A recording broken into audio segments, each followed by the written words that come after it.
There is a place in the Bible, so dark, even demons beg never to return. It's not hell. It's deeper, and it was sealed for a reason. In the Bible, there is a place known as the abyss, a bottomless pit of endless darkness, a prison not made for humans, but for things far more dangerous. It is not hell. It is deeper than hell, older than judgment itself.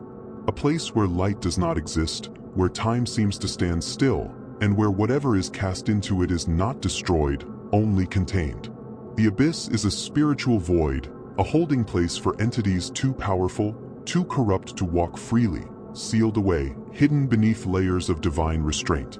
This is not a place of punishment, it is a place of containment, because what lies within it was never meant to escape.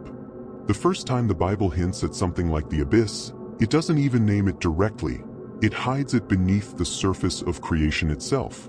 In the beginning, before order, before light, before anything we understand existed, there was only darkness. A deep, endless void. In Genesis, it is described as a formless, empty expanse, a watery chaos where nothing had shape, nothing had direction, and nothing had life. But this wasn't just emptiness, it was depth, an unfathomable deep, something ancient, something that existed before structure was spoken into existence. And as the Spirit moved over these dark waters, it suggests something unsettling, that beneath creation, beneath what we see, there was already a place of darkness waiting, silent and untouched. As the scriptures unfold, that same idea of the deep begins to take on a darker meaning. It is no longer just a part of creation, it becomes a place. A location tied to fear, to separation, to confinement.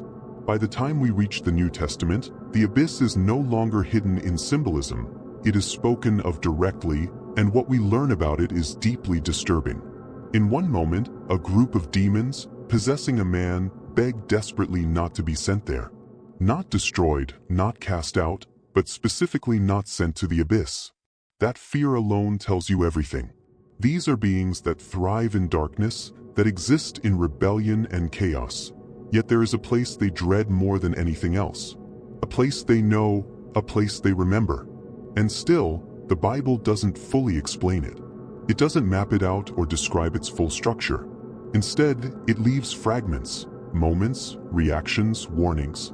Enough to understand that the abyss is real, that it is known among spiritual beings, and that it serves a purpose far beyond human understanding. The place of chaos, a place of darkness, a place not just of punishment, but of imprisonment. The place where something is being held back, waiting.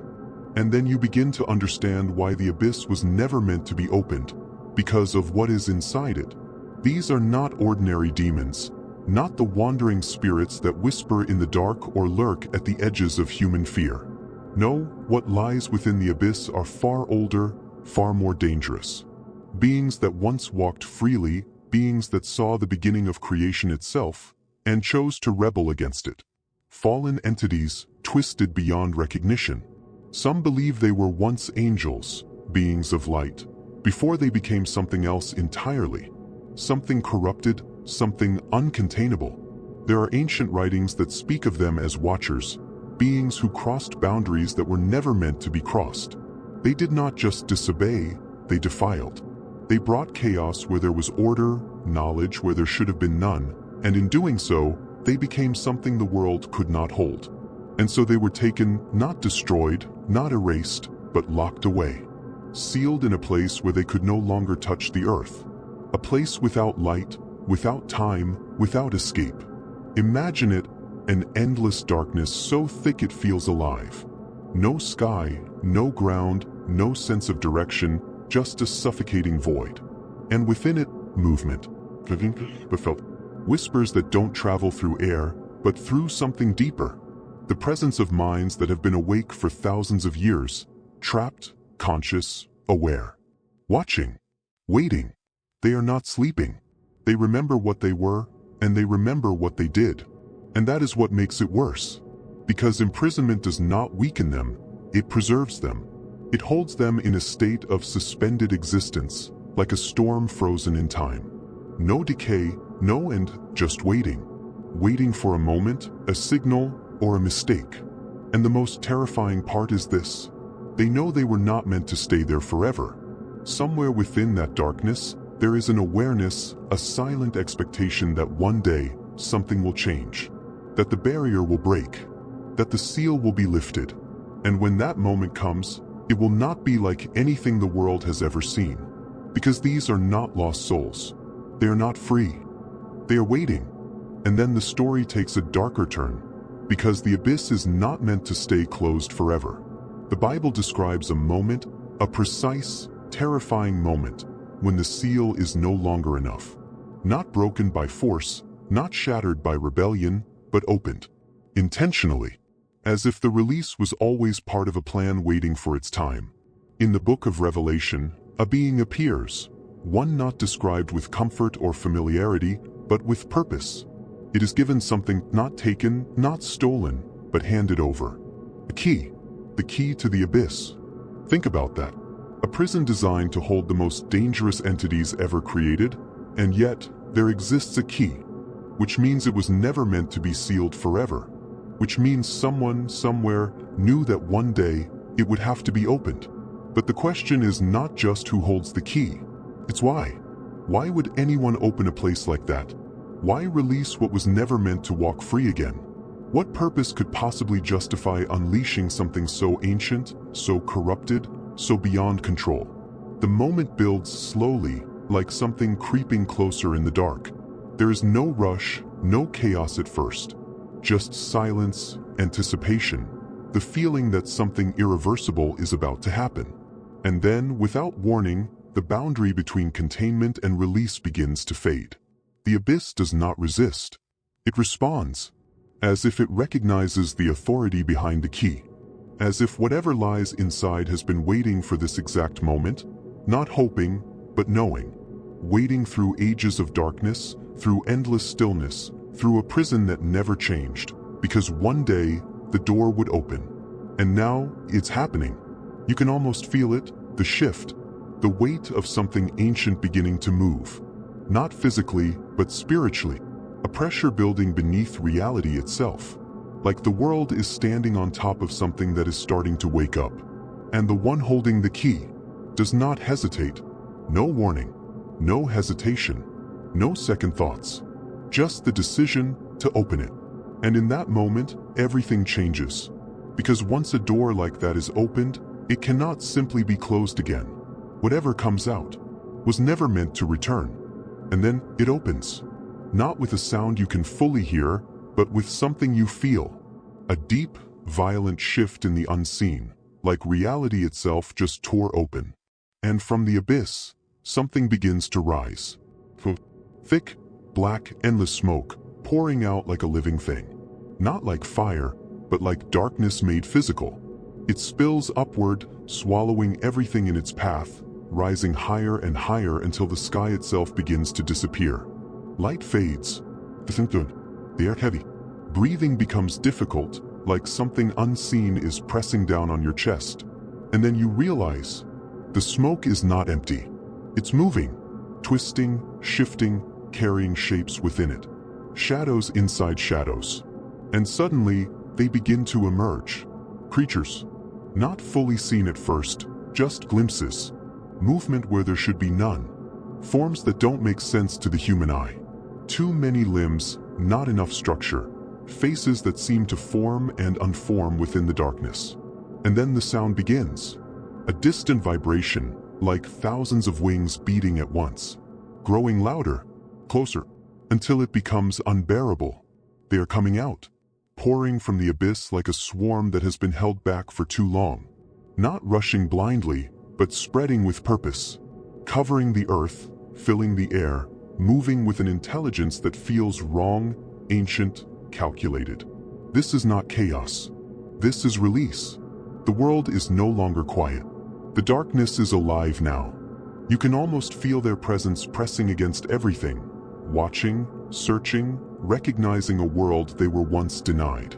And the worst part, this is only the beginning. Because when the abyss opened, it didn't just release smoke. It released what had been waiting inside it all along. And this is exactly why the abyss was sealed in the first place. Because what was locked inside it was never meant to exist freely among the living. These are not beings that can be reasoned with, not spirits that can be controlled or cast aside. They are older than civilizations, older than written history, and whatever they once were has long been consumed by something darker. They do not change. They do not weaken. And they do not forget. Imagine intelligence without mercy, power without limits, existence without time. That is what the abyss holds. These beings are not just corrupt. They are corruption itself. Wherever they move, order collapses. Boundaries break. What is pure becomes twisted. What is whole becomes fractured. And that is why they were not destroyed. Because destruction may not have been possible. So instead, they were contained. Locked away in a place where they could no longer influence the world, no longer reach into human minds, no longer walk the earth. A prison not built out of walls, but out of divine restriction. A seal placed not just to keep them in, but to protect everything else from them. Because if even one of them were to fully return, it wouldn't just bring fear. It would bring transformation. A slow, irreversible unraveling of reality as we know it. And that is the truth most people never realize. The abyss was never created for humans. It was never meant as punishment for mankind. It was created for something far worse. Something that, even now, should never have been released. And now the question becomes unavoidable. What if it could happen again? Not in some distant past, not in a world long gone, but here, in our time. Because the idea of the abyss was never just about a physical place.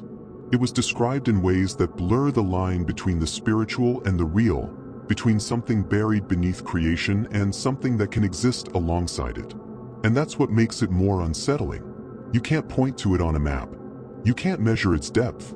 But the concept of it keeps appearing again and again across scripture, across beliefs, across time. A prison, a seal, a warning. So what if the opening was never meant to be understood in just one way? What if it's not only a literal event, but something that can happen in layers? Spiritually, psychologically, even symbolically. A release of darkness into the world, not through a physical gate tearing open in the sky, but through influence, through presence, through something slowly spreading where it was once contained. Look around. There are moments in this world that feel off. Times when things don't just seem wrong, but deeply, unexplainably disturbed. As if something beneath the surface is shifting. As if boundaries we don't fully understand are being tested or weakened. And maybe that sounds abstract until you remember this. The beings that feared the abyss knew it was real. They weren't afraid of imagination. They weren't reacting to metaphor. They begged not to be sent there because they understood exactly what it was. Which means the abyss is not just an idea. It is something that exists or existed with purpose. And if it was opened once, if something was given the authority to unlock it, then the possibility remains. Not proven, not visible, but not impossible. Because whatever the abyss truly is, whether a place, a state, or something beyond human understanding, the most dangerous part isn't knowing where it is. It's realizing we may never know if it's already beginning to open again. And maybe that's the part no one wants to think about. That this wasn't just a story, not just a warning buried in ancient text, but a glimpse of something that has already happened once before. A moment when the barrier failed, when the sealed became unsealed, and something unimaginable was allowed to rise. Because if it happened once, then it means it can happen again. Not with thunder, not with warning, but quietly, gradually, like something slipping through the cracks before anyone even realizes what's changed. A shift in the unseen, a presence returning where it was never meant to be. And by the time the world notices, it may already be too late. So the next time you hear about the abyss, don't think of it as a distant myth or a forgotten place. Think of it as something that was locked away for a reason, something that was never meant to return, and something that may not stay sealed forever. And if the abyss was once opened, what makes you think it can't be opened again? If you want to go deeper into the darkness and uncover what else was never meant to be known, make sure you stay with me, because this is only the beginning.